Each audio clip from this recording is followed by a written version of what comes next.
Hello guys, we are back with a new fanfic. Which is what if Naruto developed a few special abilities and truly trained before Team 7 Part 1. If enjoy this fanfic, please like and share, and now let's start the fanfic. It was peaceful in Konohagakure no Sato, also known as the village hidden in the leaves. Twilight was just ending and the night was beginning with the appearance of the first stars in the night sky. The scene was tranquil in every sense, with the fading light capturing the village until Itadakimasu was the rather low appreciation Tyuki and Ayame of Ichiraku ramen received from their favorite customer Uzumaki Naruto, the so-called demon brat, among other special names. To this day Naruto couldn't understand the meaning of the names or what he had done to deserve his titles. Naruto couldn't help but think, I know I've pulled a lot of pranks over the years, but to be called a demon and to be treated the way I do, it just doesn't make sense. I didn't even start my pranks until my second year in the academy, but the names have been flying around since I can remember. These thoughts rolled through Naruto's mind almost daily since the names were used just as often, but that didn't matter tonight. Tonight was a very special night for Naruto. Not only was he going to pull off his most ingenious prank ever, but it was also the night before his genin exam. Tonight he planned to get revenge on the stuck-up white-eyed Tems. Out of all the times he had been mistreated, beaten, thrown out of stores and refused service, never had someone done what these Tems had done. It was unforgivable. Naruto-kun, are you really going to go through with doing a prank on the Hyuga, are you?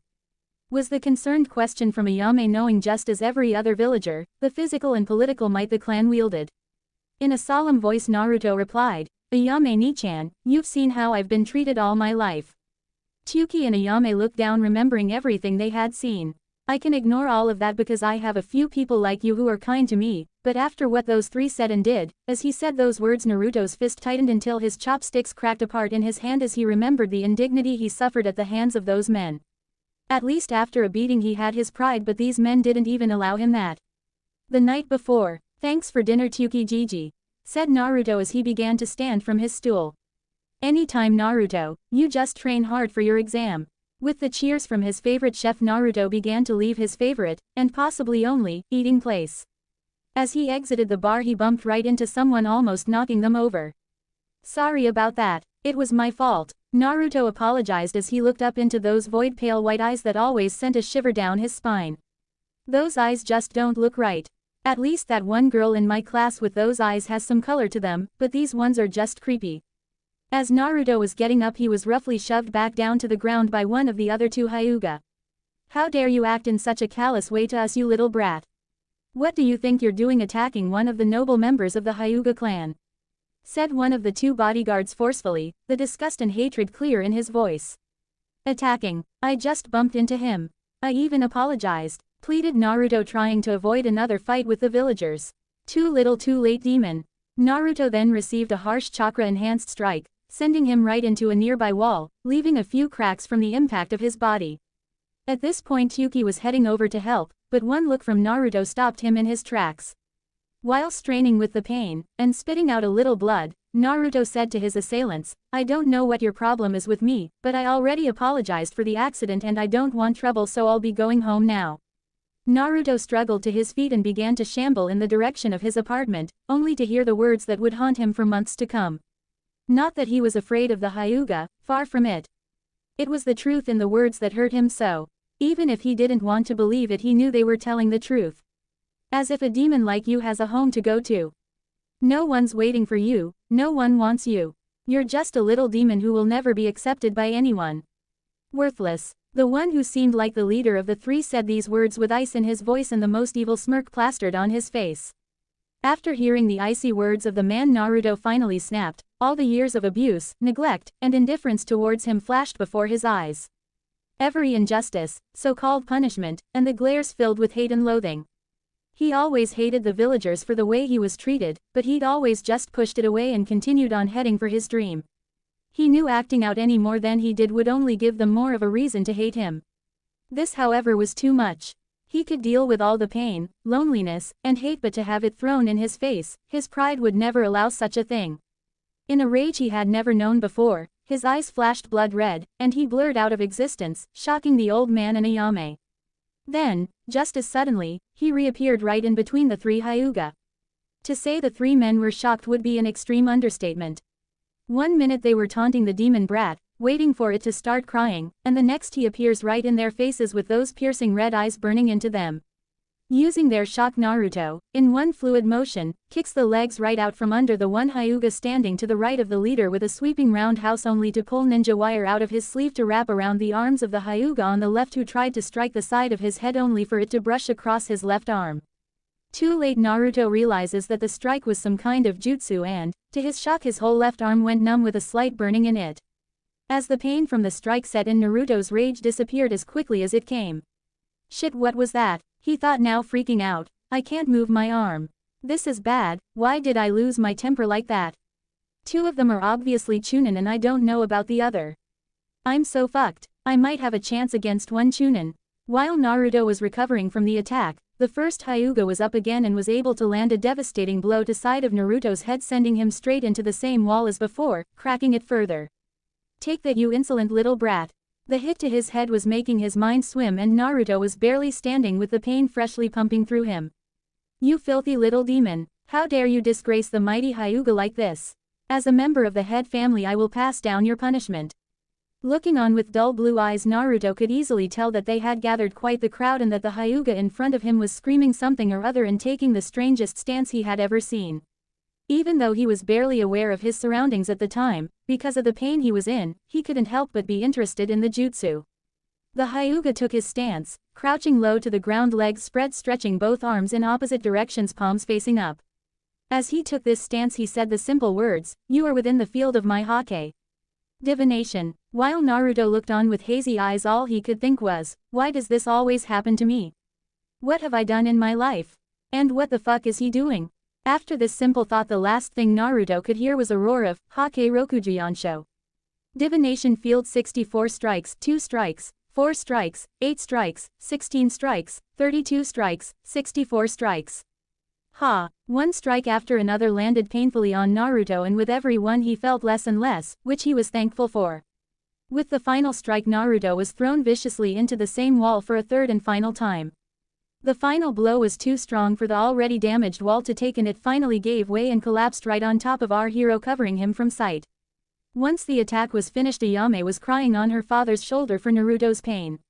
Those "Tems, to do that to a child," were Tyuki's only words to express his anger. Before the crowd had completely dispersed, the leader of the three Hyuga gave the simple statement, "Trash belongs in the garbage."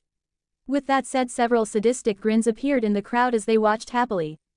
Before either Tyuki or Ayame could stop it, the two branch members had already tossed Naruto's broken body into a nearby dumpster and walked away behind the main family member, leaving the caring ramen cooks to aid the fallen boy. End flashback. I can't let that go so easily, Ayame-ni-chan, said Naruto solemnly. Naruto-kun, what are you planning to do? Asked a very concerned Ayame. Naruto looked serious for a moment before breaking out into a foxy grin. It is better if you don't know, Ayame-ni-chan. Just be sure to be open early tomorrow. I'll be needing breakfast when I'm done. And I'm sure you'll get a good laugh too. With that said, Naruto left the ramen bar with a black pack slung over his shoulder, filled with who knows what. There have been many pranksters in Konoha's history, but none as famous as Uzumaki Naruto. He has pulled more pranks than any other and has yet to be caught for any of them by anyone other than Iruka or the Sandaime Hokage, the legendary professor, himself, and even then they have had a hard time proving he had pulled them, even though it was obvious he had. This alone has made him legendary for his stealth and pranking abilities within the village. He has even been able to prank multiple Chūnin, Junin, and any others that have gotten on his bad side. The only ones that seem out of league for Naruto's prank abilities are the Anbu and the Hokage himself. But that didn't stop him from trying, now did it?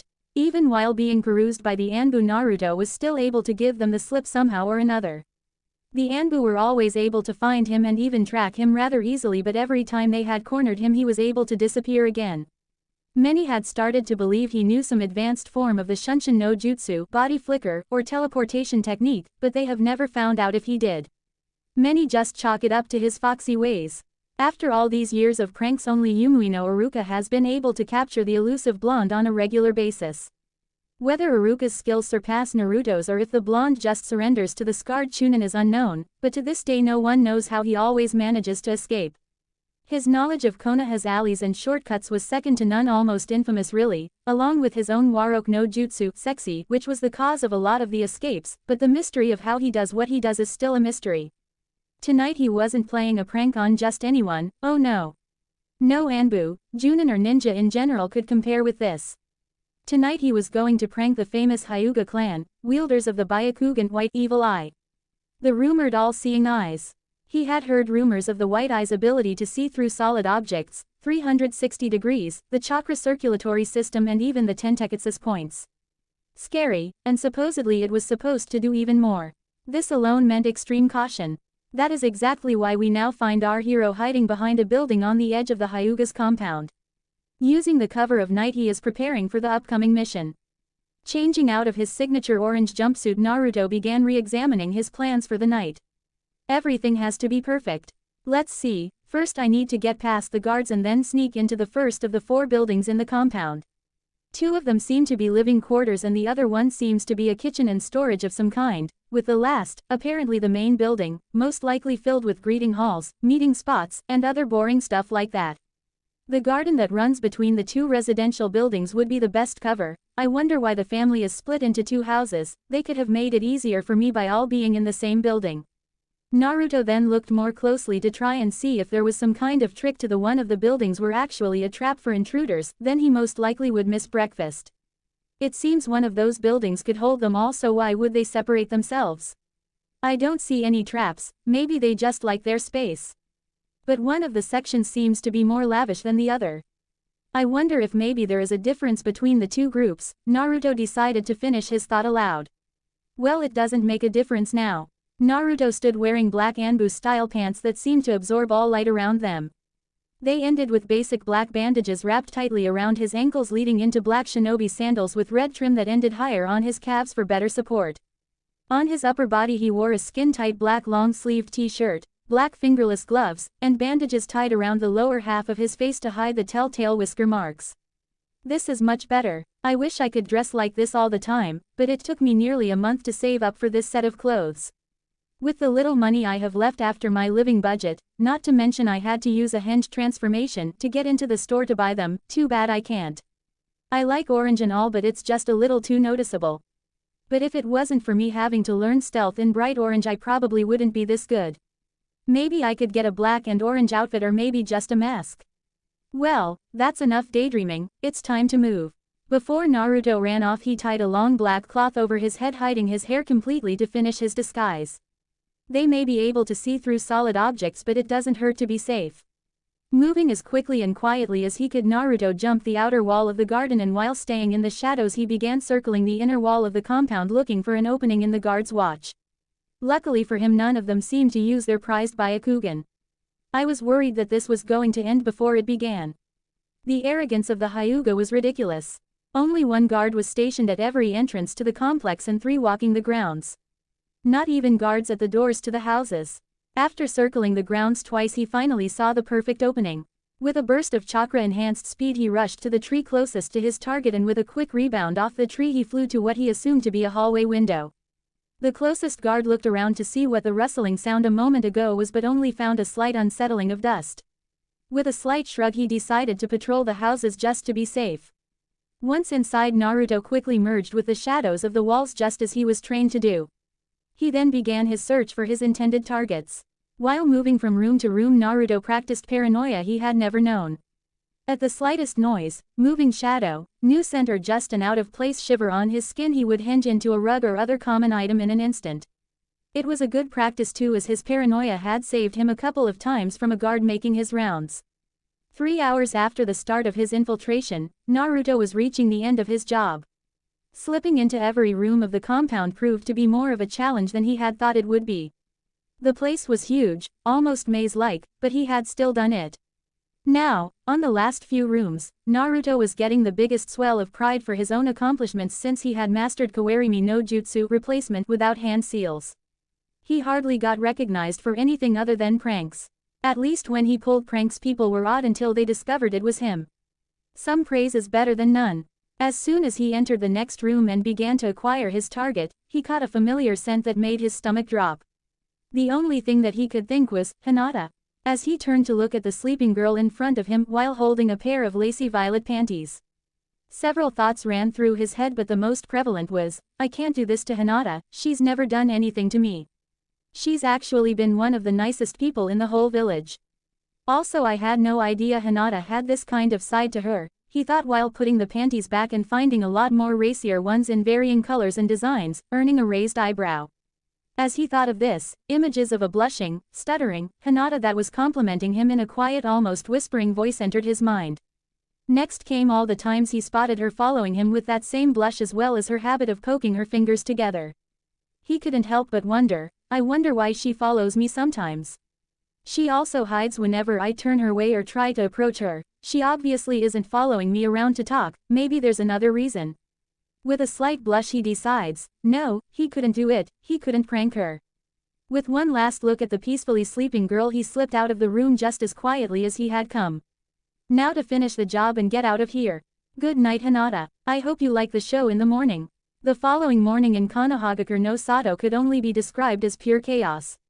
All over the village, in trees, on the ground, hanging from just about everywhere you could think to look was the entire Hyuga clan's clothing, from their signature cream-colored jackets to their unmentionables. While the entirety of the Hyuga clan was out gathering what was left of their pride, our blonde hero was sitting at his favorite restaurant enjoying a well-earned breakfast, the food of kings, ramen.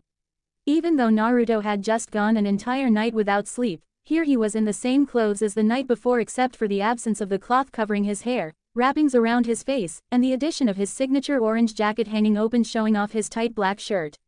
He also had his goggles hanging around his neck as he listened to the praise of his favorite chefs. I can't believe you actually did it, you little brat, was Tuki's boisterous congratulations. Everyone is going to be talking about this one for years. Naruto-kun, was the excited comment from Ayame. Ha ha ha, I hope so.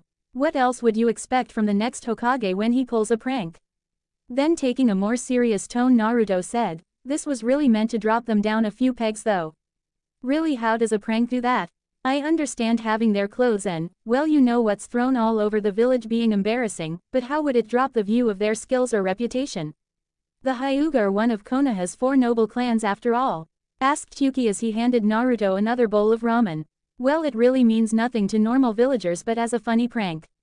On the other hand, to trained shinobi it's a matter of village security. Not only was the compound of the most powerful clan infiltrated, but every room was entered and raided without notice, was Naruto's response with noodles hanging from his mouth. Okay Naruto-kun, but what does that prove other than that you're sneaky? Ayame asked with a grin while serving another customer. Well, let me answer your question with another one. If I could sneak into their compound to steal their clothes by entering every room one by one without being noticed, what's to stop me from sneaking in there and slitting their throats while they slept? When this was said, the entire restaurant went silent with shock. The few people that were in the building this early were listening intently to the legendary prankster's explanation of his masterpiece. Now at the realization that an academy student, a legendary one, but an academy student nonetheless, could possibly wipe out the Hyuga in one night was alarming. It would be like the Uchiha all over again. If the demon brat could do this, then who else was capable of it? Even the most skilled of shinobi are powerless when asleep. Before anyone could say another word, a loud scream of, I found him. He's over here, came from just outside the shop. When Naruto peered out, he saw 2 Hyuga, 3 Chūnin, and 1 really pissed off looking Hyuga Hiyashi. Ha ha, hi guys, bye guys. And with that the chase was on. Throughout the village people could hear the screams of, get back here brat. You won't escape this time. You've gone too far this time Naruto, and of course his favorite. Get the demon. Even with all this, Naruto couldn't help but have fun with the chase. You losers are just jealous that you don't have the skill or guts to do what I do, called Naruto while jumping from building to building. Get back here Naruto. You will be taken to see the Sandaime for punishment. If you give yourself up, your sentence will be reduced, came the cries of his pursuers. The chase had started at around 6 a.m. that morning and was already well into 8 o'clock, and they were still not even remotely close to capturing Naruto. This kid is insane. How can he have this kind of stamina? We never should have split up from the main group. While the 2 Chūnin were having their strategy meeting, Naruto was having a nice breather on a high balcony. These guys just won't give up. Normally I would just hide for a while to rest, but with Hyuga after me I can barely stop for 2 minutes before I'm found. At this rate I'll be caught for the first time. With this grim realization, Naruto decided to try and get to the academy as fast as he could. Especially since his exam was supposed to be in a little over a half an hour. Moving with the shadows, he headed in the direction of the academy, but before he could get more than 25 feet there was a cry of, "There he is!" As Naruto spun around, all he could do was yell his horror at what he was seeing. Ah fuck no. Standing in the direction he had just come from was a group of 9 Hyuga guards, 6 Chūnin, 2 Anbu, numerous random villagers, and what looked like at least 15 Hyuga females with a "kill you painfully" look in their eyes. With that sight and a large amount of fear, he was off. At around 9 AM Naruto had finally lost them by using every trick he knew. Every shortcut, dead end, camouflage, henge, kawarimi, and, to his great displeasure, he had even resorted to using his Warok no Jutsu. He had only really created that jutsu to improve his skill with henge and to prank Iruka. He had never dreamed one day he'd be relying on it. As Naruto was slipping around the last corner on his way to the academy, he let out a breath of relief, saying, "I finally made it. He, I knew those bakas could never catch me." From behind Naruto came a calm and slightly mocking voice. "Oh really, Naruto, what are you doing being late for class? And not only that, but you almost missed your exam." If Hiyashi's glaring, a group of murderous women, and actual Anbu chasing after him had been scary, then this was just plain terrifying. With a scream of fright and a 12-foot jump in the air, Naruto spun around and pointed at his sensei, yelling, "How do you always do that?" Looking at Naruto with a bored expression, Iruka just grabbed him by the collar of his jacket and disappeared in a puff of smoke with a pair of Anbu right on his tail. Inside the classroom, all of the students were chatting amongst themselves on various topics, waiting for the exam to start. The main topic though was of course the Great Hyuga Humiliation. Questions of, how could that happen? Who did it? Aren't the Hyuga supposed to be all-seeing? Were just a few that flew about the room as the children continued. Some of the more arrogant in the room would reply with foolish ideas like, "It must be another hidden village trying to prove something. It must be a new invisibility jutsu and the Hyuga were the test. No, it's got to be some new kind of Kekai Genkai that can block the Hyuga's power." After about 20 minutes of the students' minds running wild, Iruka puffed into the room with Naruto by the scruff of his neck, followed by the 2 Anbu that were escorting them, ready to grab Naruto at a moment's notice. At the entrance of these 4, everyone went silent to watch what would take place, as well as observe Naruto's change of clothes. The first thing the students notice is the long black Anbu-style pants that end with wrappings and modified black shinobi sandals with red trim. Next they see the long-sleeve skin-tight black shirt and fingerless gloves, as well as his signature orange jacket.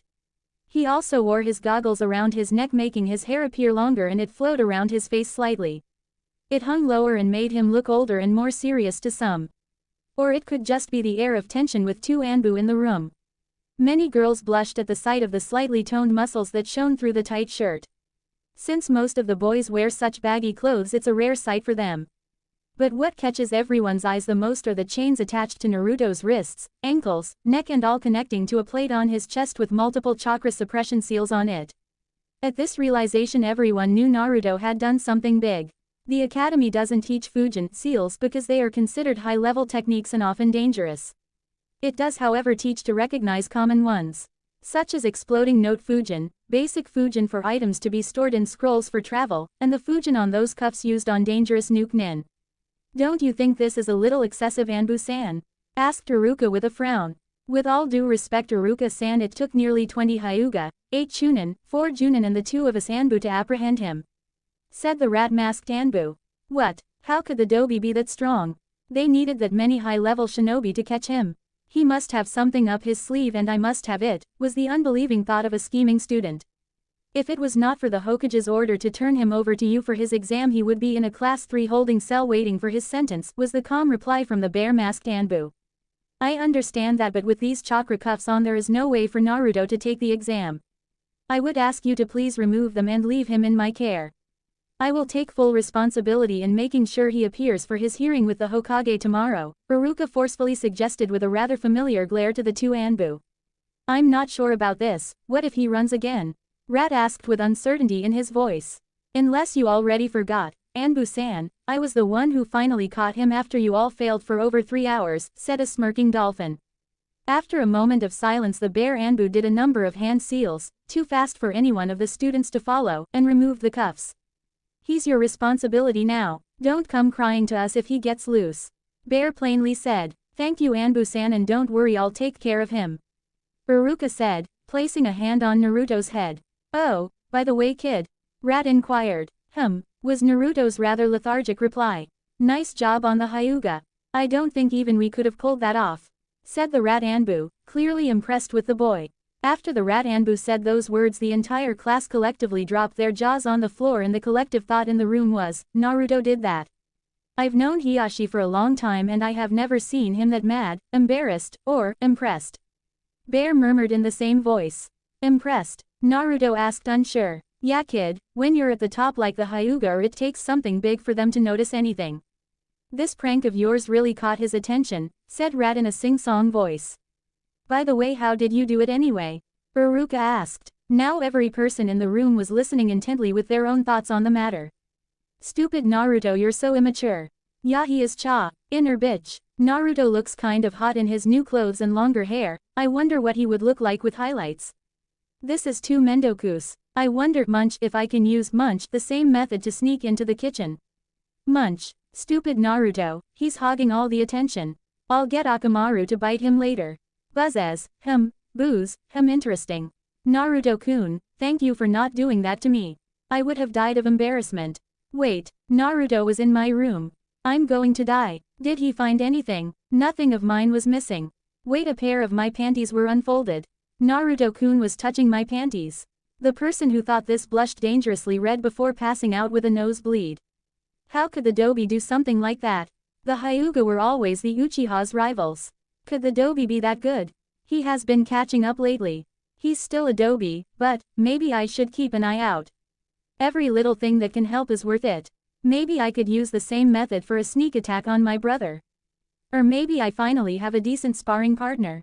I don't want to sound arrogant like some Tims, he said, sending a glare at a certain black-eyed boy, but to tell you the truth, it really wasn't that hard. When I first decided to do it I was worried, but after a few hours of watching the security it really wasn't anything special. Naruto caught the entire room's attention when he said this. They all were just too shocked to do anything but listen. Sandame's office. In the Hokage Tower, the Sandame Hokage, Hyuga Hiyashi, the village elites, and the majority of the Council of Elders all listened to the whole discussion going on in Iruka's classroom over the Sandame's crystal ball with interest. Interesting, how is it that this boy was able to sneak into the Hyuga and then call it easy? Asked an intrigued red-eyed Chūnin. Well, let's continue listening and we can find our answers, said the Sandame with interest lacing his voice.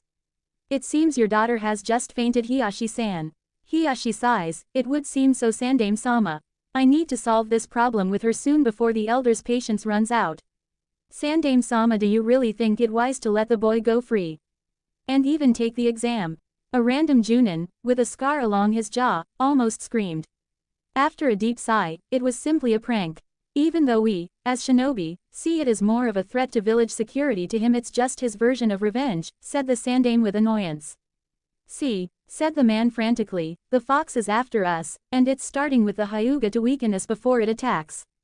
We must kill it before it's too late. We never should have let it live so long, said the same scarred Chūnin from before. In an instant the legendary Professor was in front of the man, and in an icy voice that sent a shiver down everyone's spine and reminded them just who their Hokage was by the rather noticeable killing intent being emitted. I have put up with closed-minded fools like you on this matter for far too long now. If you are a shinobi who does not possess the skills to see the difference between a hero and a demon, then you have no business as a Konohanin. The Sandame turned around and headed for his desk. Leave now and put your Hitai-8 on my desk on your way out, was the flat command after the killing intent had dispersed. Hokage-sama youcan'tbs or ious, said the stuttering Chūnin. Either that or take your time with Morino Ibiki.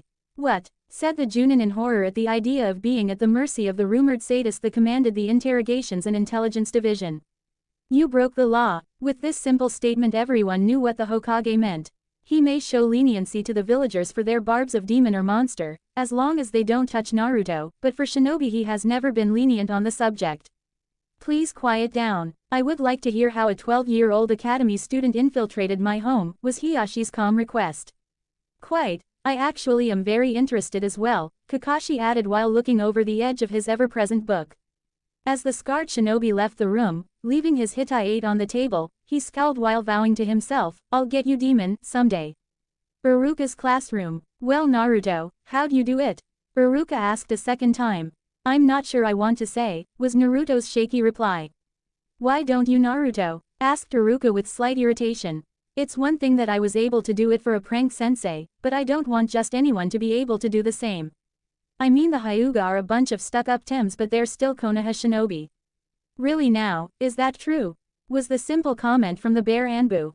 Yeah, I mean I was only after their clothes to play a prank, but what if a foreign shinobi was sent to kill them? With the knowledge of what I say now they could all be gone by morning, couldn't they? Naruto said looking down. Sandame's office. So I guess Naruto-kun wasn't as clueless to what this prank could mean as I thought, stated the Sandame with a slight cough, a little embarrassment in his voice. Correct Hokage-sama, but it is of utmost importance that I learn how he did it so I can correct my security problem, Hiashi said with the classic Hyuga indifference firmly in place. Just give Iruka his time, I'm sure he'll get it out of him. Naruto may be more than he appears but he is still a lonely and hurt 12-year-old looking for attention. The chance of getting any kind of positive attention for once will be too tempting for him to resist, one chain-smoking Chūnin added. Do you really think it's that simple? Hiashi asked with a raised eyebrow as his only expression of curiosity. Naruto has always wanted a family or at least a friend, but even something as simple as a friend has been denied to him by the villagers. The only thing that seems to keep him going is the hope for the future and his dream. He strives to prove to them that he is something other than what they see. Even though he doesn't know what they see him as. If he ever found out what it is they see when they look at him, the Sandame closed his eyes as if in deep thought. What Hokage-sama? Asked the red-eyed Chūnin with honest concern. I'm afraid we may lose him. With that said the Sandame returned to staring into the glowing crystal. Iruka's classroom. Naruto, don't you think it's better to let others know of their flaws? That way they can be fixed instead of letting them stay that way. If the Hyuga can be so easily infiltrated it could be a danger to the village. Iruka said with sincerity in his voice. While this was being asked, Hinata was waking from a rather exciting dream of Naruto to hearing the current conversation's direction. Naruto-kun, you're amazing. I can't believe you were able to do it, or that you were in my room. Doing what I think you were. With that thought the images of Hinata's recent dream passed through her head and almost sent her into blissful unconsciousness again. Alright, but if I'm going to go through all this, why don't you get one of the head Hyuga here so they can hear it as well? I don't want to repeat this again, was Naruto's defeated reply. At that moment there was a puff of smoke to signify someone entering, and not just any Hyuga had appeared, it was Hiashi himself in all his emotionless glory. Please, continue. I am most interested in how a lowly academy student was able to enter not only my home but my own bedchamber unnoticed. Two-san is here. Naruto-kun, I hope you will be alright, thought Hinata as she looked on with worry. Shit, well I was hoping not to see you until the hearing, and I don't appreciate being called lowly by you. Naruto said with a very foxy grin. Why is that, Naruto-san? Asked Hiashi. Well, first I am the one who got past those so-called all-seeing eyes of yours, so I doubt that I'm lowly. Also it's normally not a good thing to be in the same room as the man whose boxers you hung from the Hokage tower, said Naruto with the foxy grin still in place. As he said this he pointed out a window, and lo and behold, hanging from the heights of the tower are a string of about 15 pairs of cream-colored boxers, one of which had orange spots on them. Hiyashi's face light up a bright red, followed by giggles from the class. He then gave Naruto a glare that made the entire class, especially Hinata, cringe. Please, tell me, Naruto-san, why you found the need to humiliate not only myself but my entire clan. A hint of anger entering his voice. Alright, I guess I could tell you. While Naruto's mouth went on autopilot, retelling the events of 2 nights ago outside Ichiraku Ramen, his mind was busy sorting through all the information he had on his classmates to make sure it was all right to tell them about his trip into the compound. Let's see, first off is Yamanaka Ino, a rather pretty girl with long blonde hair which she keeps in a ponytail, has blue eye, and wears a purple outfit with bandages wrapped around her legs and midsection. She has good shinobi skills, but just like almost every girl has an Uchiha Sasuke obsession. Also she's the heir to the Yamanaka clan, which uses mostly mind-altering nin and genjutsus. She's no threat, she may be a gossiper but she has to keep the details of her family jutsu secret, so she clearly knows how to keep important secrets. Haruno Sakura. She has shoulder-length pale pink hair that she keeps tied back with a red ribbon, jade green eyes and a red Chinese dress with a white circle on the back. She's probably the weakest kunoichi in the whole village, but is decently skilled on the basics, and very book-smart, but that's about it. She also screams like a banshee and she's hopelessly infatuated with Sasuke. When I first met her I found her rather cute, but that died quickly after the first time I asked her to hang out or train. She screamed right in my face that I was a loser and couldn't compete with Sasuke. That ended that attraction rather quickly. Overall, she should be smart enough not to tell anyone, so she's no threat here. Hyuga Hinata. A shy girl with short indigo hair, lavender-colored eyes and soft features. She wears a baggy coat emblazoned with the burning flame, the crest of the Hyuga, the most prestigious clan in the village and probably the country. She also wears black trousers and normal shinobi sandals. She's very shy around people and often blushes when I lock eyes with her. Otherwise, she's one of the better students in the class, great intelligence, excellent combat and survival skills, never gloats about her achievements and is very humble. One of the more likable girls for her lack of a Sasuke obsession and the fact she always acts so nice to me. Of course she's nice to everyone so I shouldn't take it special, but so few are nice to me it's hard not to. Well, she is a Hyuga, so she clearly won't be telling people how to sneak into her home. Then again, those panties, I could be all wrong about her. Nah. Nara Shikamaru. A guy who complains about anything and says everything is mendokus, troublesome. He has long black hair that he keeps up in a pineapple reminiscent manner. He wears a thin gray vest over a fishnet shirt and black knee-length trousers. Despite his slacker attitude, he's a fucking genius. At least that's what I can figure out from his frequent games of shogi and go he plays in class. Heir to the Nara clan, which uses shadow-based jutsus. If he's even awake to hear this, then he won't tell anyone. It would be too mendokus. Threat level 0. Akamaiki Choji. A big-boned guy who often stuffs his face with chips he pulls out of his and is Shikamaru's best friend. He has brown hair and swirls on his cheeks. He wears a green overcoat with matching shorts and a white shirt that says, "Eat," on the front with bandages on his arms and legs. He excels in heavy striking taijutsu thanks to his family's art of increasing the size of their bodies and limbs. He hates it when people call him fat. I would avoid doing that at all cost. He is the heir to the Akamaiki clan. He would never betray Konoha. Besides, Choji's too nice to spread around info like that. Even if he stops eating, he's no threat. Inuzuka Kiba. A boy with a very feral appearance that smells and even acts like a dog. He's loud enough to give Sakura some competition and always brings a small dog with him in his coat, named Akamaru. He wears black pants and a fleece-cuffed hooded jacket. I just call him Dog Boy. The only thing that he has that is greater than his loudness is his arrogance. He's heir to the Inuzuka clan that raise dogs as nin animals and trackers. Most of their jutsus seem to revolve around the partnership with them. They also seem to possess slightly heightened senses that can be strengthened by adding chakra to their noses. In the end, he's got strong pack mentality. With Konoha being his pack, you never betray the pack. Aburame Shino. A silent guy that speaks only when necessary and is very intelligent. He wears dark round sunglasses, a high-collar gray coat that covers the lower half of his face and brown pants. His hair is spiky and unruly in appearance. As far as I know, his family's very mysterious and he's ruthless when fighting. He likes to talk to bugs, it seems. All I know about his jutsu and clan is that it's rumored that they use bugs as weapons. He would have to talk to someone other than his bugs for him to tell people. Then again, they say it's always the quiet ones, just look at Hinata.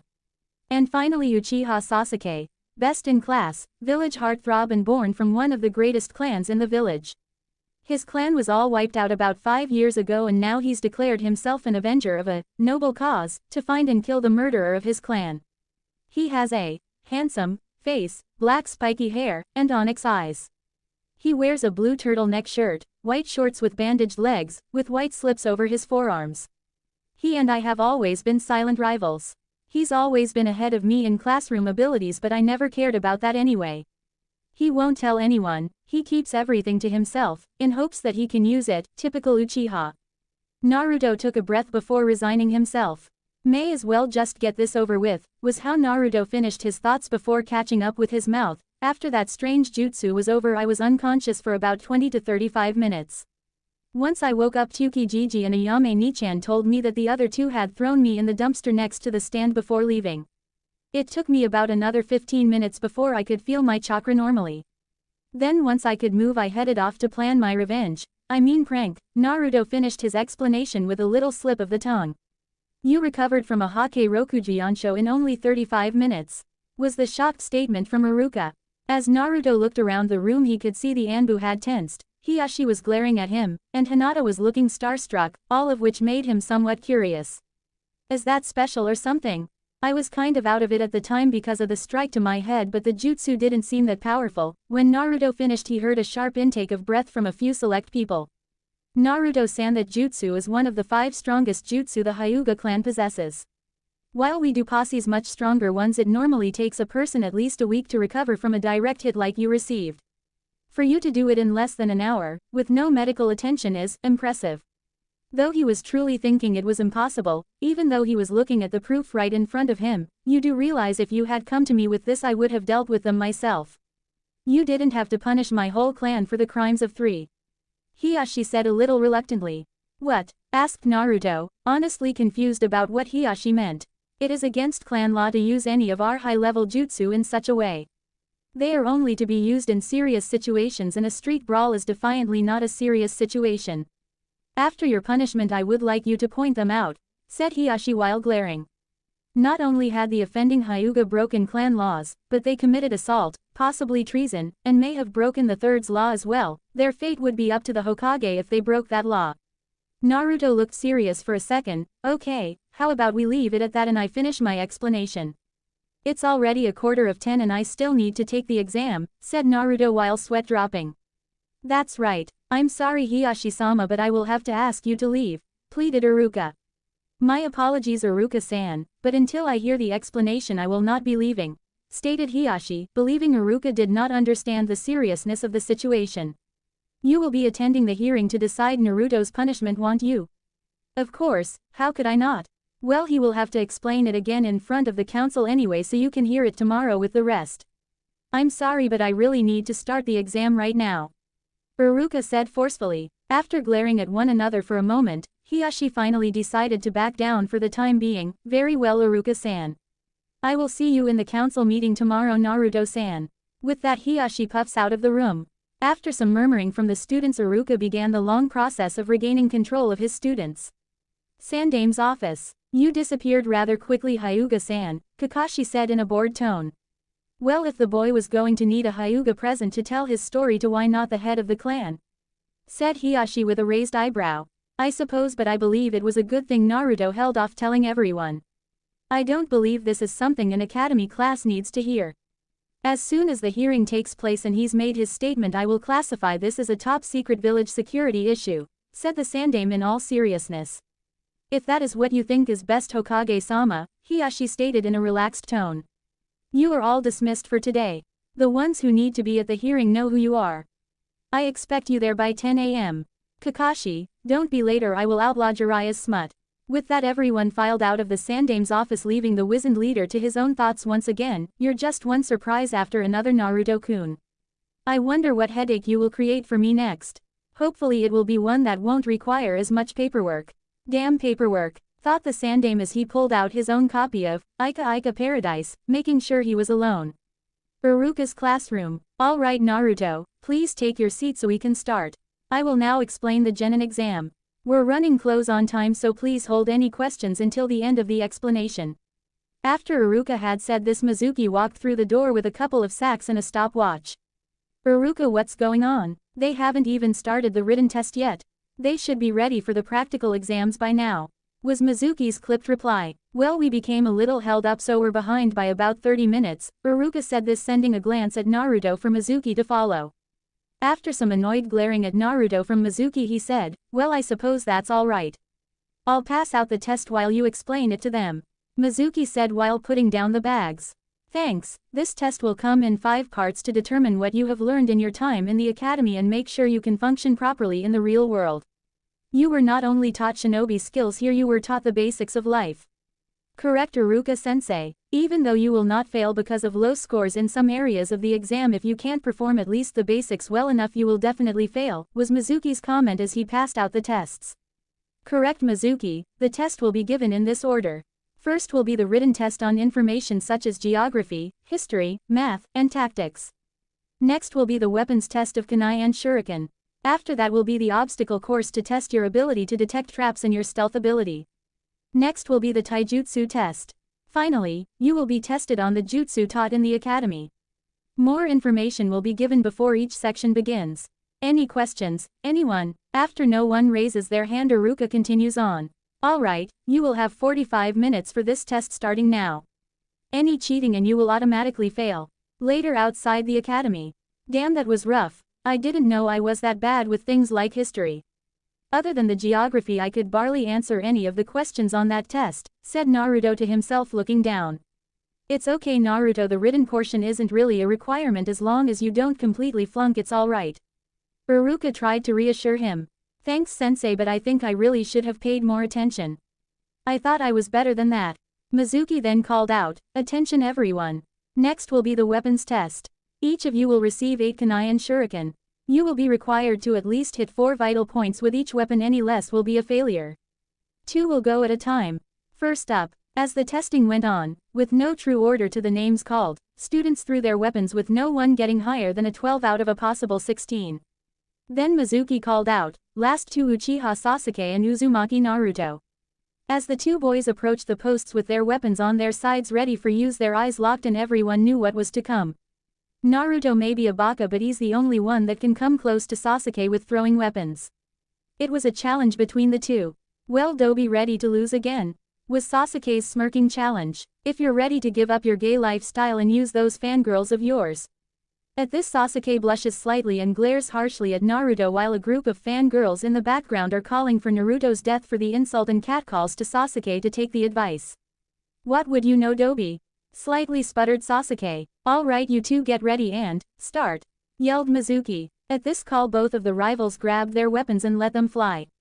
The score for Sasuke is 6 out of 8 for the kunai challenge. Very good, was the comment from Mizuki.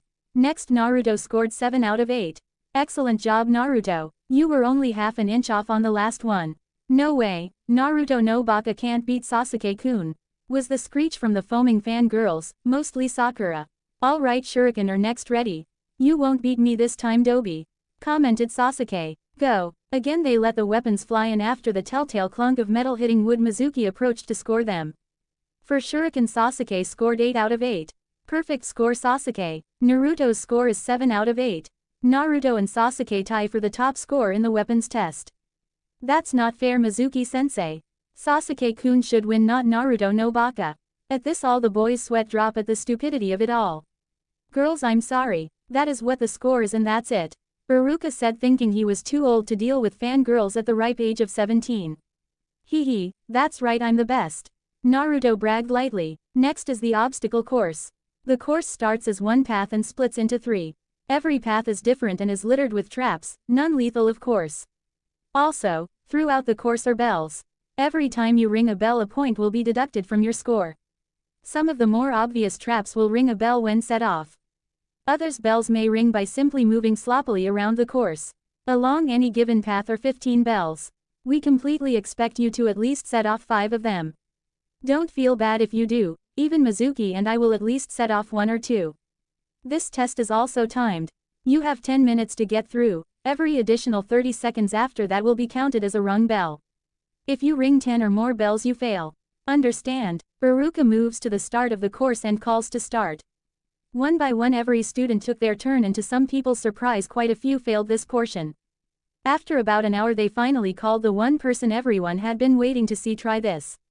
Uzumaki Naruto, you're up, called Mizuki. As Naruto took his starting place, a select few in the crowd were having their own thoughts on the test.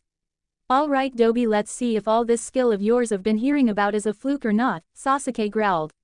Naruto-kun, do your best, blushed Hinata. Show me what you've got, demon. Let's see if you will work for my plans or not.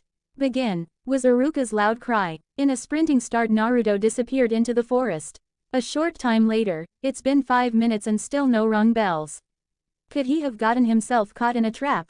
Asked Mizuki with a slight frown. I'm not sure, but it takes even Chūnin like me and you 8 minutes to get through that course, stated Iruka. The Dobi probably got lost in there, Sasuke said with an arrogant smirk. I knew he wasn't that good. Yeah, Sasuke-kun is right. Naruto no baka got caught by the simplest trap in there, was Sakura's comment. Cha! That pathetic Naruto is stuck and is going to have Sasuke-kun go rescue his spiky inner bitch. With a growl of annoyance from Sasuke, they all returned to watching the exit. Not even 2 minutes later, Naruto appeared flying out of the opening without a sound as he landed, and with 3 minutes to spare. Naruto, you did the entire course in only 7 minutes without ringing a single bell. shouted Iruka. Of course Iruka-sensei, this was only slightly harder than the Hyugas. As Naruto said this he threw 15 small bells at Iruka's feet and began walking towards the taijutsu field. I guess it wasn't just luck at the Hyuga compound after all, Mizuki said with a twinkle in his eye. Not only that, but if Naruto was able to go the whole course in 7 minutes without ringing a single bell and even collecting them, his stealth must be Chūnin level, or even better. Iruka sounded shocked. After this was said everyone could hear Sasuke growl while walking to the taijutsu field. So the Dobi has stealth. That won't make him strong. It just makes him sneaky. That's it, he's no match for the last Uchiha. I'm an Avenger and that means I have to be the strongest. We will see who the best is Dobi. On the walk to the next testing area the students couldn't help but to gossip about Naruto's skills. Can you believe Naruto did that? Ino gasped out. No, he must have cheated. There's no way he beat Sasuke-kun. Sakura shrieked. He did get through without ringing a bell. He has to be good at something. I guess that's stealth. Huh, Akamaru. Arf arf. Kiba asked out loud to his dog. I had one of my insects follow everyone when they went in. He did not cheat, stated the ever-calm Shino. Munch, what do you think about it, Shikamaru? Choji asked between munches. Mendokus, I honestly think he's better than what he shows. He's like me, he doesn't try. It's not worth it, Shikamaru yawned. So what, he's good at stealth. He's still a Dobi. Sakura just looked at Sasuke dreamily. Cha. Sasuke-kun's right. Naruto no baka is no match. Inner bitch. Naruto-kun, I hope you pass and we get on the same team.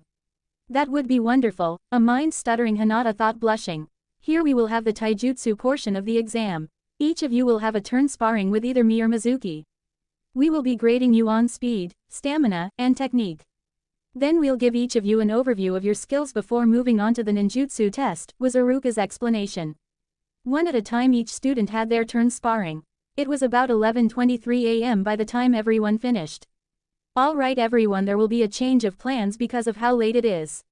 We will give each of you a private explanation of our decision, then you will be released for lunch. Everyone met with the sensei they had sparred with for their grade.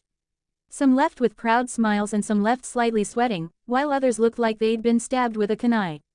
As Naruto was approaching Iruka he began to sweat because he knew he hadn't done very well. To start, Naruto, your stamina and form are good, but you're too slow, your movements are very choppy, and your reach is too short. Iruka knew he hit a soft spot with this one. Naruto has always been sensitive about being the shortest in class, but he knew he needed to hear this to improve. If this was a pass or fail grade, I'm afraid you would have failed, Iruka said very quietly. Am I really that bad, sensei? Naruto asked in a subdued voice. Iruka smiled softly as he put a comforting hand on Naruto's shoulder. It's okay, Naruto, you have the best stamina I have ever seen in an academy student. Heck, even most Chūnin don't have your kind of stamina, but I think the basic style we teach here just isn't right for you. It's meant for straight-out combat, but with your size it's just not right.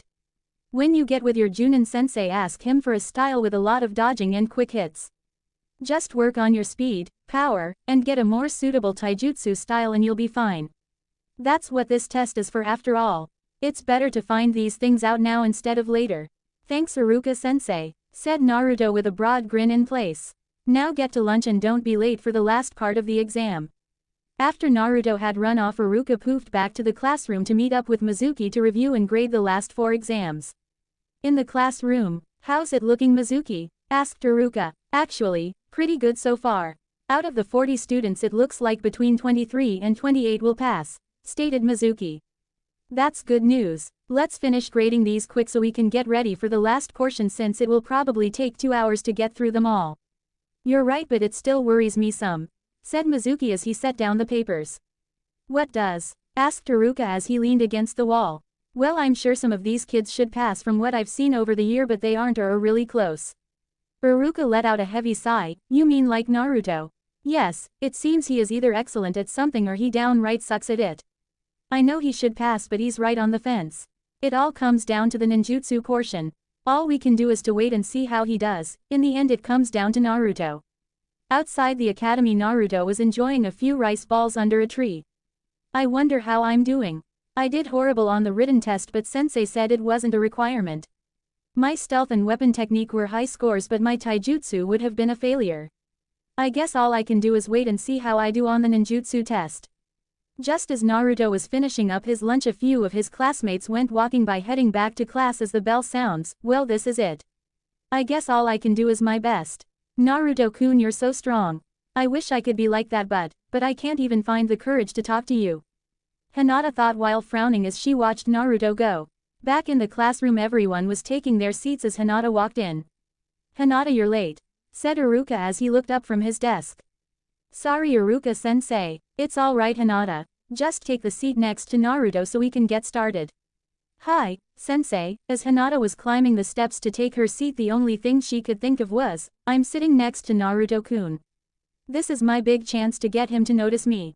If I can't get to him now and he's placed on a different team, then I may never get another chance with him. I've got to do it now. With these thoughts in mind, Hinata finally takes her seat with resolve. Everyone, this is the final portion of the exam. You will be called down one at a time into this room over here to take the test. We will be testing you on your skills with the Henge transformation, Kawarimi replacement, and Bunshin no Jutsu clone. Now, just being able to perform the jutsu won't be enough to pass. You must be able to perform it with decent control, speed, and form. In other words, if you create 3 clones but it takes you 2 or 3 minutes to do it, you will fail. This test is to make sure you can be efficient in the field already. If you aren't up to that level, you will just be wasting the Junin's time.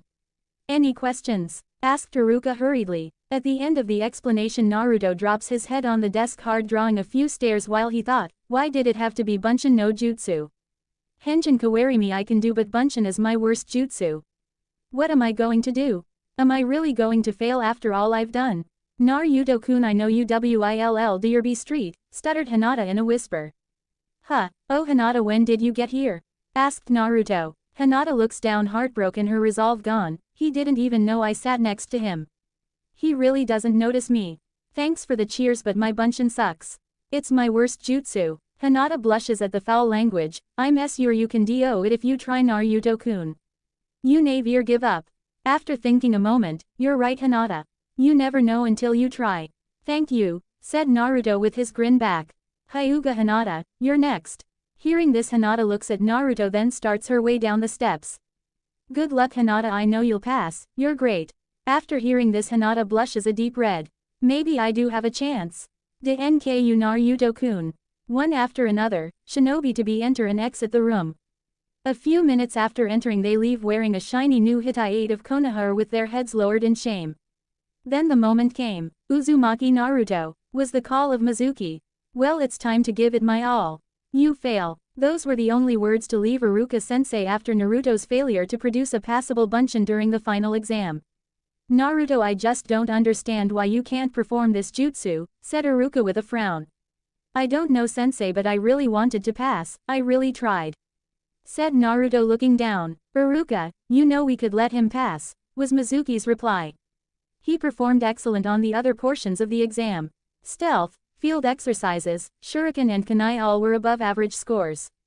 We really could pass him. These words had Naruto looking up at them both with hope in his eyes.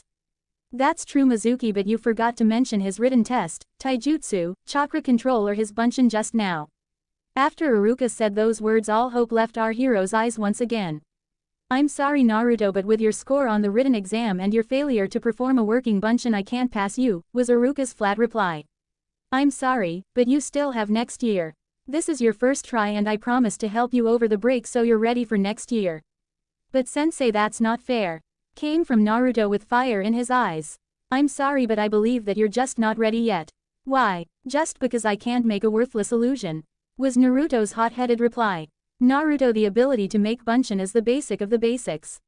If you can't even do that yet, then you are definitely not ready for anything more advanced, was Iruka's reply.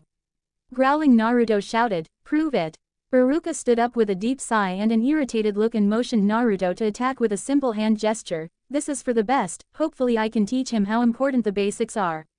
Now's my chance to prove I can pass without that stupid jutsu, were Naruto's thoughts just before his charge. Naruto came charging in with all the speed he could. Although the instant he reached Iruka, the Chūnin had split into 5 copies.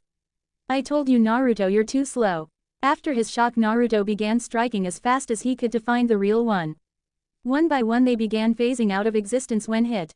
To his shock, when he landed the last strike thinking to hit his solid sensei, it again just dispersed. What? Where did sensei go? Without warning, one of the chairs behind him poofed into smoke and before he knew it there was a kunai at his throat.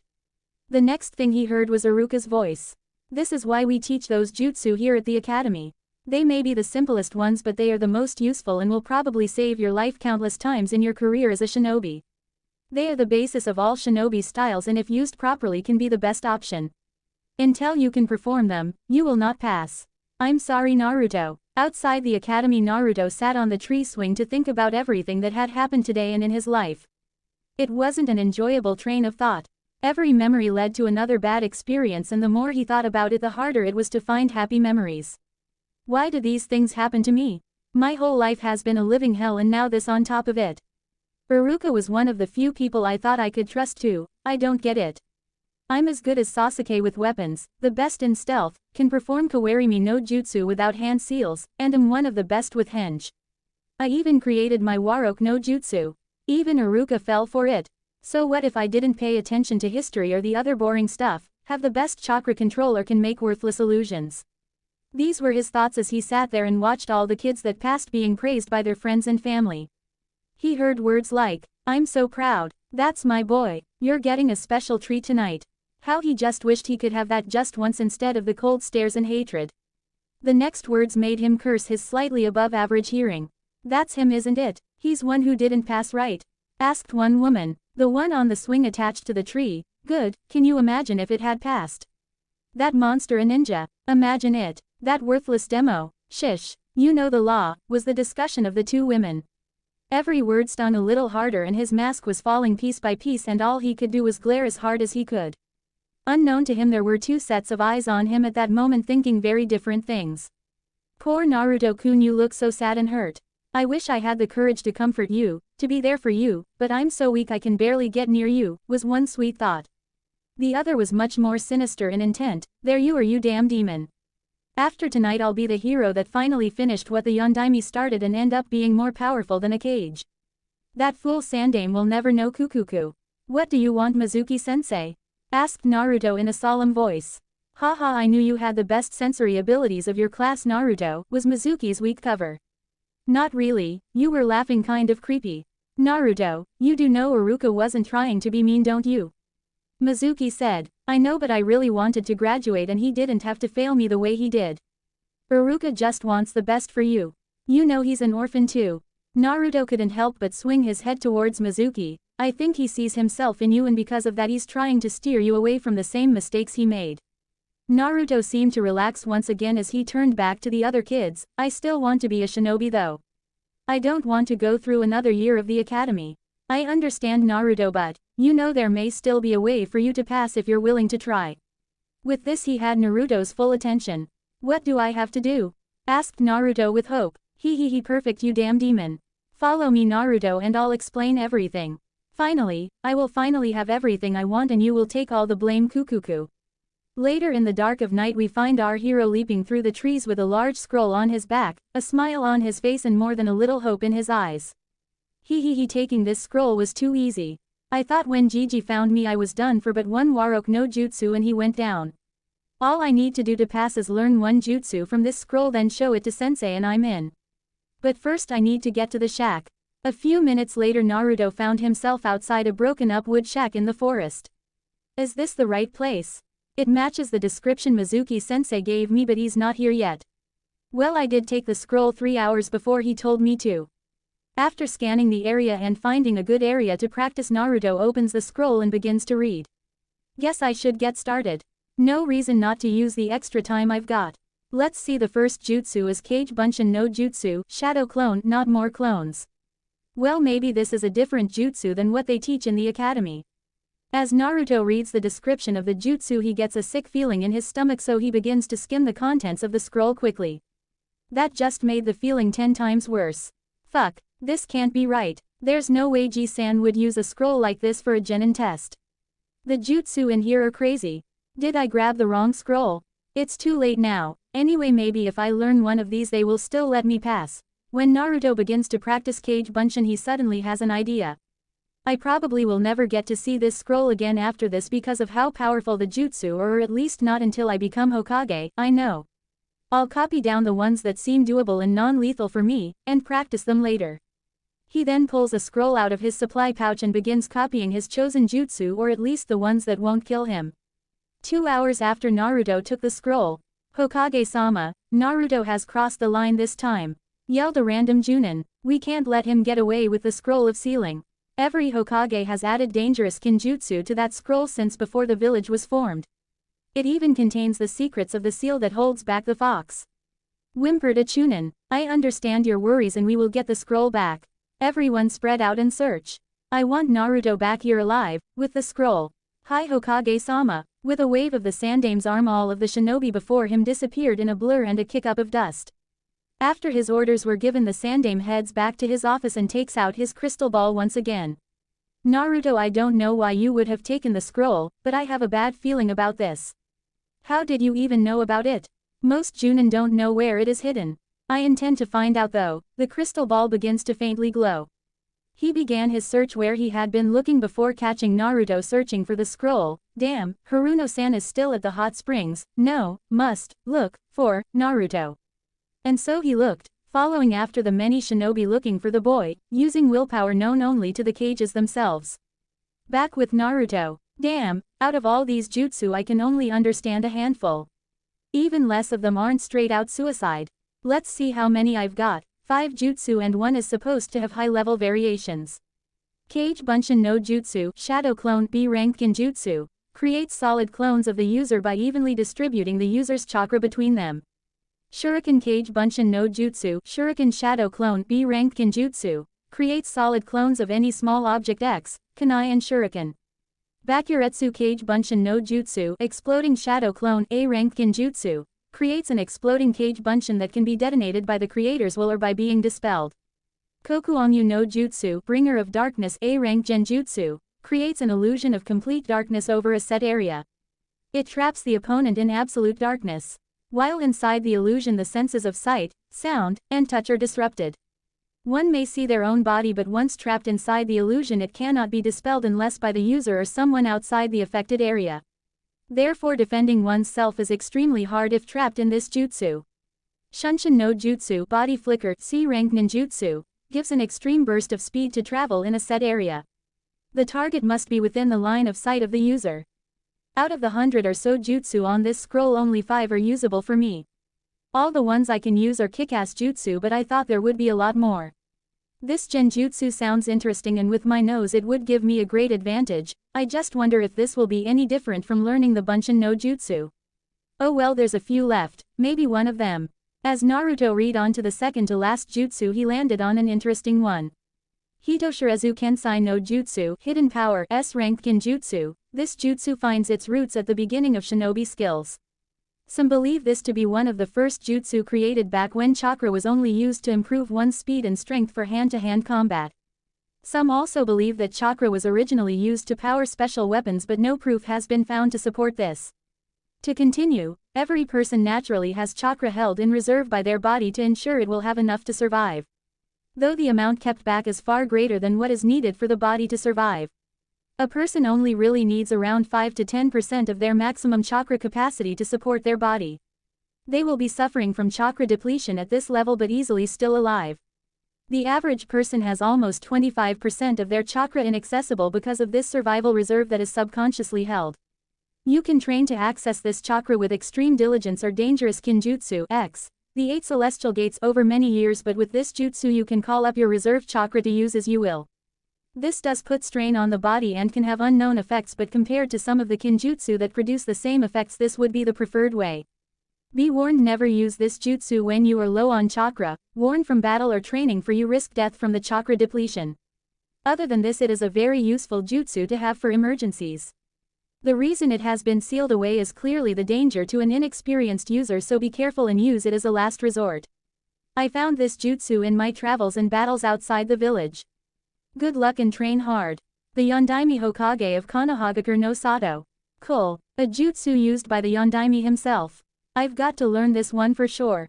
First off, what's the last jutsu? Shiku Fujin, Dead Demon Seal, huh? Sounds interesting, but it's way too complicated. I'll copy it down now and figure it out later.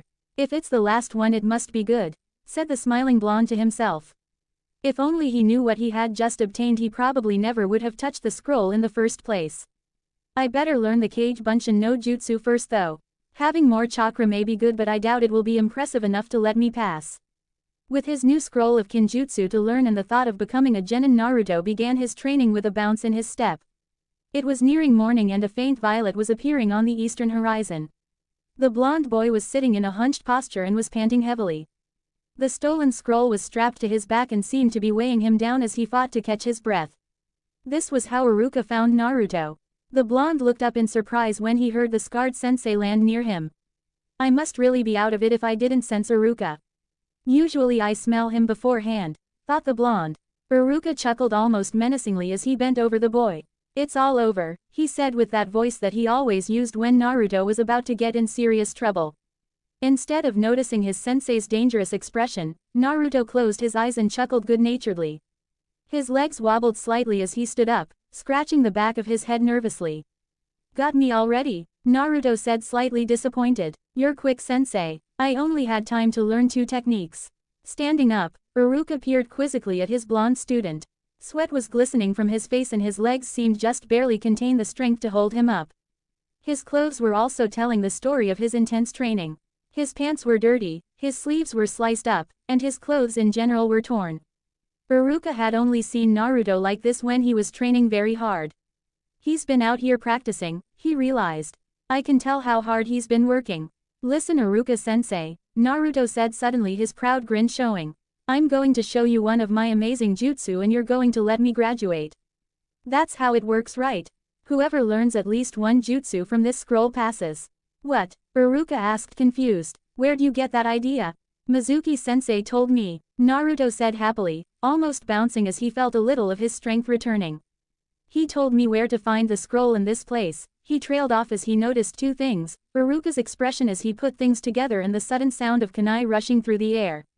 Hearing the sound at the same time, but reacting faster, Iruka shoved Naruto out of the way of the deadly hail of daggers. The force of the multiple kunai pushed him back against the shack's shaky wall. It was extremely lucky for Iruka that he'd worn his Chūnin flak jacket, or several of the kunai would have buried themselves in his chest and stomach. As it were, only one actually pierced his body, just above his right knee. I see you've found our little hideaway, a familiar voice said from the forest canopy. The Sandaime Hokage was currently sitting at his desk. In front of him was a crystal ball on a small cushion. He gazed steadily into its depths, watching the events in the forest commence. It had shocked him slightly to learn that Mizuki was the one really behind the theft of the Forbidden Scroll. He'd been monitoring all the Chūnin, Junin, and Anbu that were scouring the village in a desperate attempt to find the scroll. He'd been lucky that he had paid particularly close attention to Iruka. After all, the man seemed to have a knack for finding Naruto when he had done something wrong. Other than himself, Iruka was the only one to ever find the blonde. He sighed in resignation as he listened to Mizuki's proclamation of Naruto being the Kyuubi no Kitsune. That baka didn't even know the difference between the blonde boy and the monster fox. But, apparently it hit Naruto harder than he thought it would. He expected Naruto to be mad, even furious at the village, but instead he nearly exploded with chakra from the rage he was feeling. I had no idea Naruto already had this much chakra. No wonder he can't make a bunshin. With that amount he would need close to Junin or Med-nin control to do something at that low of a level. He's simply too powerful for low-level techniques. Maybe it's time he received what his mother left for him. As Naruto raged out of control after learning of the sealing, the chakra he released was almost palatable with his sadness, rage, confusion, and regret. He had always thought that somehow he deserved his treatment. That he had done something, or maybe his parents were traitors, but to find out he was hated because something was forced onto him to protect the village. It wasn't fair. He was sacrificed for everyone and he was being punished for it. No, I can't lose my cool. That's a shinobi's worst enemy. You must never lose yourself to your emotions. I have to get my chakra under control, but it's so wild. It's like it's not even mine. I've got to bring it together. If I lose any more chakra, I'll be in trouble.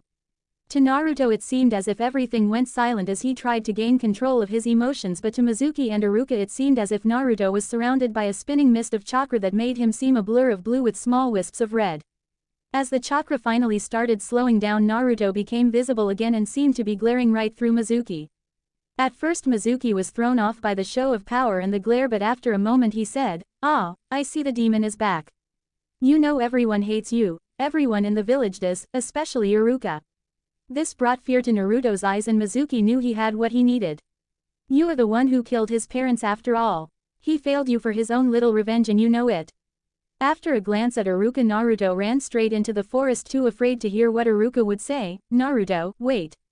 It's not true. Iruka desperately called. I'll deal with the demon first, then I'll be back for you, Iruka, said Mizuki with a sneer as he jumped into the trees. As the Sandaime watched the whole event through his crystal ball, he came to realize if Naruto had been trained better this wouldn't have happened, that if he had told him his secret himself this wouldn't have happened.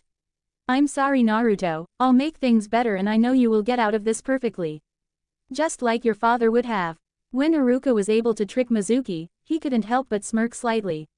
For all his boasts that he was superior to him, Mizuki fell for that hench quite quickly. Then, as Iruka had saved Naruto from a hail of kunai by using his body as a shield, the blonde suddenly saved Iruka from being torn apart by the traitor's giant shuriken by catching it by the large hole in the middle. As Naruto stood there over Iruka protectively, he realized he could barely feel his legs. When he dropped to one knee, Mizuki began to chuckle sinisterly. Kukuku Naruto, you're too exhausted from your training and the chase through the forest to be a threat to me. From what I heard, you haven't even slept in the last 24 hours because of your prank. That may be true, I'm exhausted, but a true ninja always has a trump card. As Naruto went through about 10 hand seals, he stopped on one that neither Mizuki nor Iruka could recognize, but the Sandaime did. No, how could he have gotten that far in the scroll?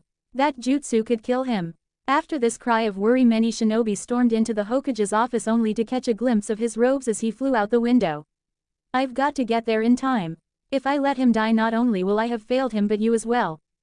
Hitoshirezu Kensai no Jutsu. With this shout, an enormous amount of chakra surrounds Naruto, followed by a shout of Kage Bunshin no Jutsu. With that shout, the entire clearing was filled with exact duplicates of the blonde, all calling for Mizuki to attack. Just then the Sandaime arrived in a tree just outside the clearing. When he noticed that the jutsu didn't have any negative effects on the boy, he decided to watch and see how everything played out. What really caught the Sandaime's attention was the blonde forming a familiar cross seal that was the signature of the Kage Bunshin. The old man couldn't help but chuckle as the Kyuubi vessel filled the surrounding area with hundreds of shadow clones and the sound of Mizuki's panicked disbelief. He promptly stopped watching and turned away when all the Naruto charged.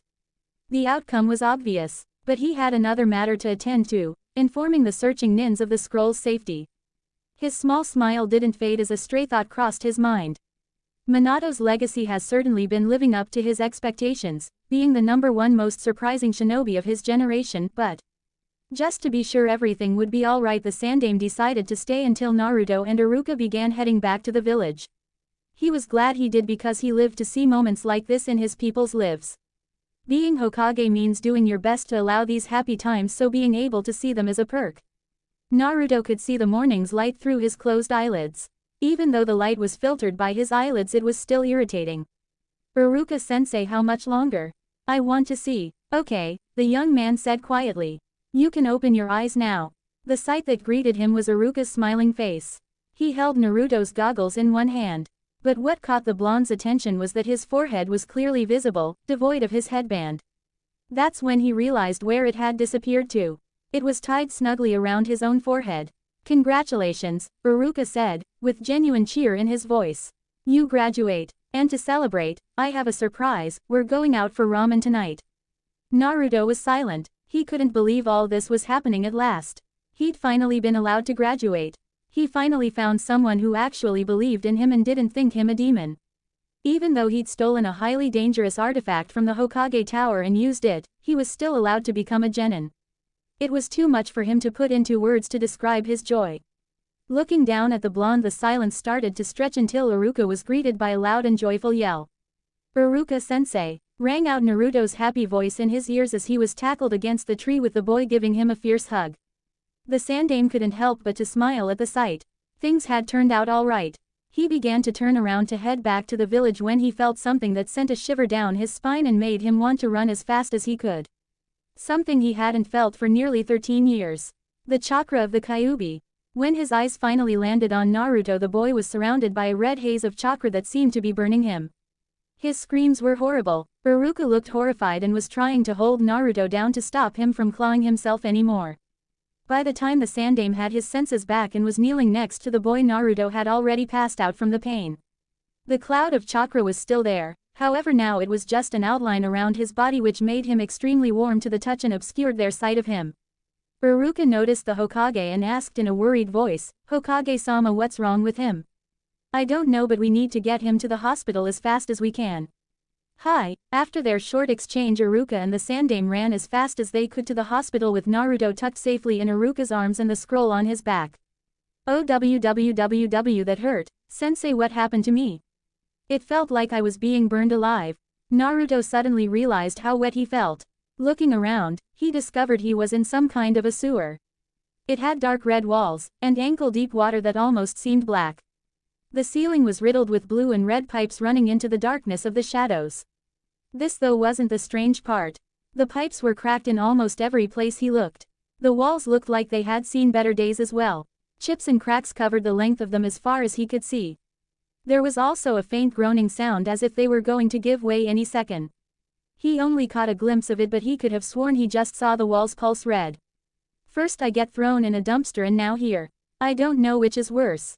Whoever did this could have at least picked a better sewer. As Naruto said this, he broke out into a happy grin and started to chuckle until he felt something brush against his back. Spinning around and reaching for a weapon, he called out, "Who's there?" "Damn, they took my weapons too." "Quiet down, little ninja." After hearing the deep rumbling response, Naruto was on edge. The voice was deep and powerful. As he scanned the surroundings, he noticed movement out of the corner of his eye again. As he reached around and grabbed at it, he felt a soft furry object, and when he pulled it in front of him, he noticed to his horror it was attached to him. After taking a few moments to calm himself, Naruto studied the object and realized it to be a blood-red tail with a black tip that was about 4 feet long. He also noticed the 1-inch claws on his hands, but what really got him were the 4 thick black lines running from the tips of his fingers to over his knuckles and up his arms, ending in another pattern on his upper bicep. When did I get tattoos? Naruto then began to scan the rest of his body only to notice that he was covered in the strange markings. His feet and legs matched his arms, but his chest and abdomen had a different pattern. Naruto decided to leave the marks for later, for when he could inspect them better. After taking so long to study himself, Naruto was beginning to notice several things he hadn't before.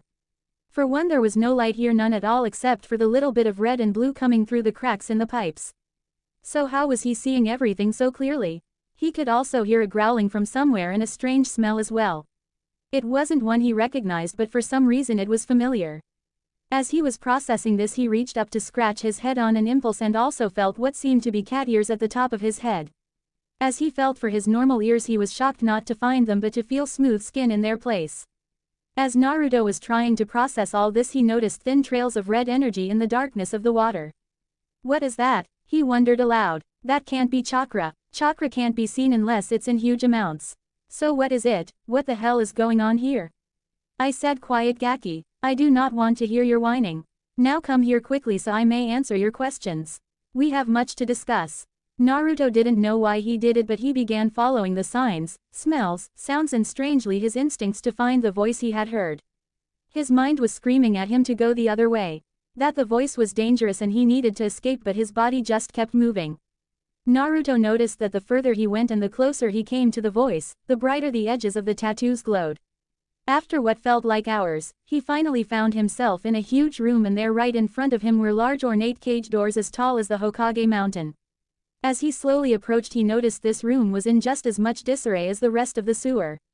As Naruto reached the middle of the room, an ominous red glow appeared around a sinister face behind the doors. At the same time that the glowing red figure appeared, the tattoos on his body began to glow brighter than ever. He didn't know what to do. He could only stare in shock at the huge glowing being in front of him and wonder why he too was glowing. In a deep rumbling voice, the being spoke. "Come closer to me, little kid." For unknown reasons, Naruto began walking closer to the cage. As he neared the doors, a giant set of claws came through the bars in an instant. Acting on pure instinct, Naruto barely moved to the left of the attack. In a smooth, clean swipe, Naruto raked his own claws against the giant one. Just as the claws met each other, the red glow from Naruto's tattoos lit up brighter than ever, nearly blinding him. The 4 long gashes in the giant claw began to glow, and to Naruto's amazement they healed right before his eyes. After Naruto jumped back a good 20 feet to make sure he was out of reach, he asked the simple question, "Where are we and who are you?" It seems you have good instincts to dodge my strike even though this seal stops me from acting against you, said the face in a cocky tone. I asked who are you and what's going on? I'm hurt Kit. You learned of me for the first time only mere hours ago and you have already forgotten. You can blame your Yondaime for me being here, said the demon in a smoother voice. Now what is that supposed to mean?